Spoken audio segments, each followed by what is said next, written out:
Peggy 12.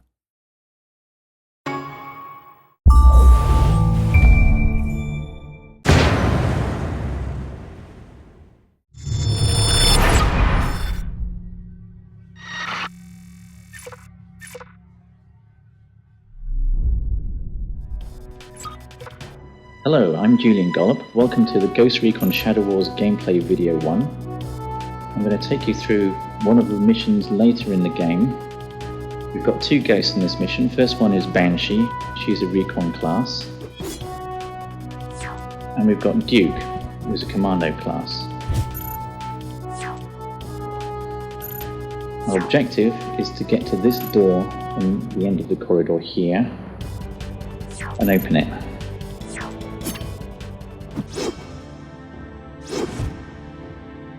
Okay, if we look around, we'll see some enemies above us, some to the left, and there's some below. Fortunately, our guys are armed with some pretty heavy weapons.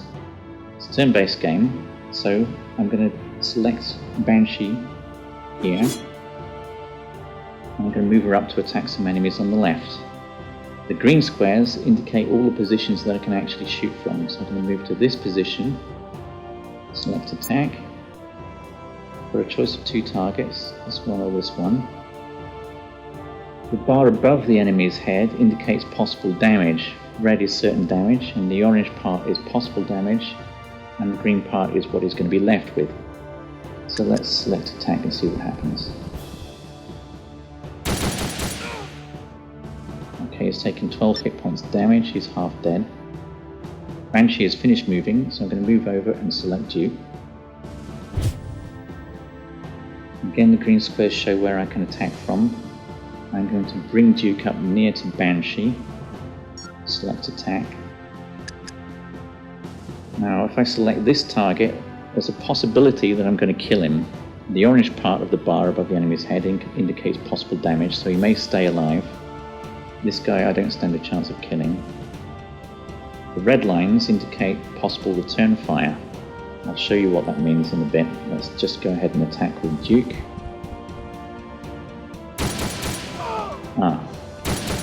Unfortunately the enemy remained alive, and I got return fire from both of them. This is very important tactically to take into account return fire when you're attacking. At the moment it doesn't matter too much because my guys are very tough, and Duke is taking just a little bit of damage. Banshee nothing yet. So let's end the turn and see what the enemies are going to do.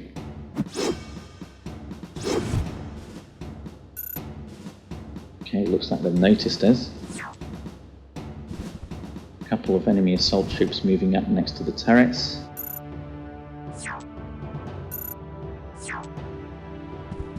Another assault moving in close to reveal Banshee. The other one attacking Banshee. Normally Banshee cannot be attacked directly because of her camouflage, but if an enemy moves next to her, she becomes revealed. Okay, we've got the gunner drones moving up to the south.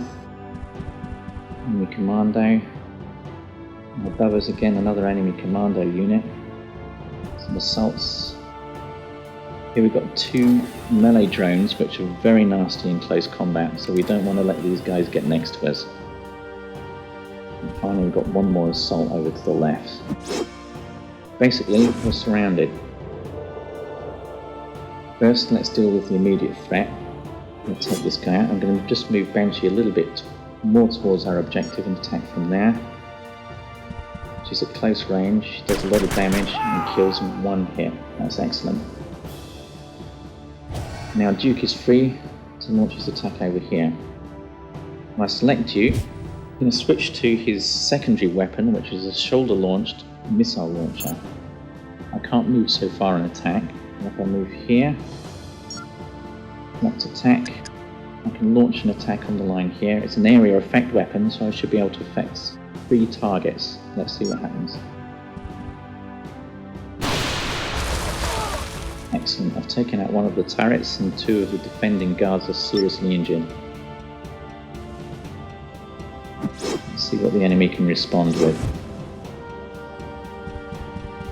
Assault's moving up closer, but they're not in range to attack yet.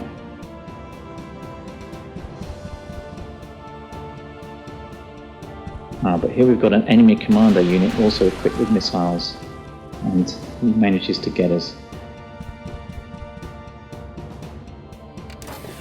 The enemy melee drones closing up very fast, they're quite rapid.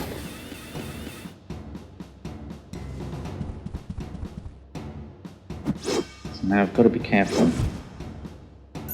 I'll stick with the main objective.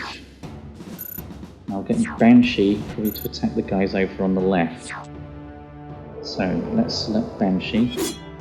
Banshee is equipped also with a secondary weapon. I'll switch to it now. This is an EMP grenade. It's very effective against enemy drones and turrets. It will also do a reasonable amount of damage to enemy soldiers. So again, if I launch in the middle here, back from this position and see what I can do. Should be able to take most of them out. Yes, excellent, all three are gone. Now this leaves Duke to choose where to attack next. It's a big choice of targets. And now I will probably launch an attack here. So what I'll do is I'll move this way a little bit and I'll select attack position. This means I can select any position in the red area. I can place it here, and because of the area effect it should affect both those enemies. Let's see. Okay, excellent, they're both damaged but not killed.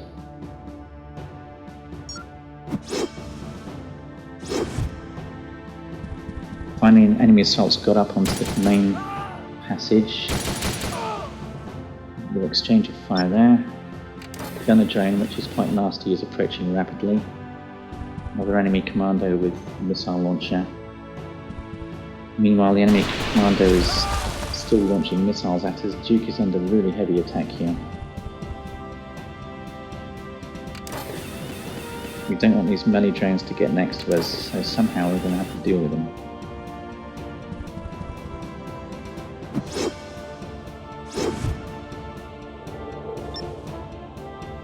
Unfortunately, Duke is now powered up.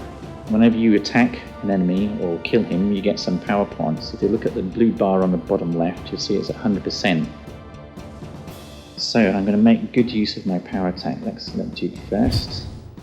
I'm going to launch the power attack into the middle of these guys here. If I move the camera a little bit, you can see they're reasonably well bunched up. Get some return fire from that position. Maybe I can move here, I won't get any return fire. Now I'm going to select Wide Impact, which is Duke's power attack. This immediately extends the area of effect, and it will also do more damage, so I should be able to do quite a lot here. Let's see. So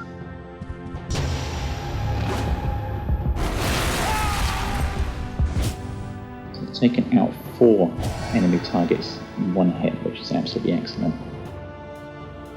Okay, Banshee is now clear to get to the door, so let's get up towards the door here and see what happens.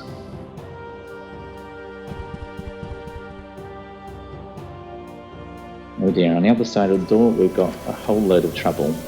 A lot of enemy drones. But to find out how to beat them, you'll have to play the game for yourself.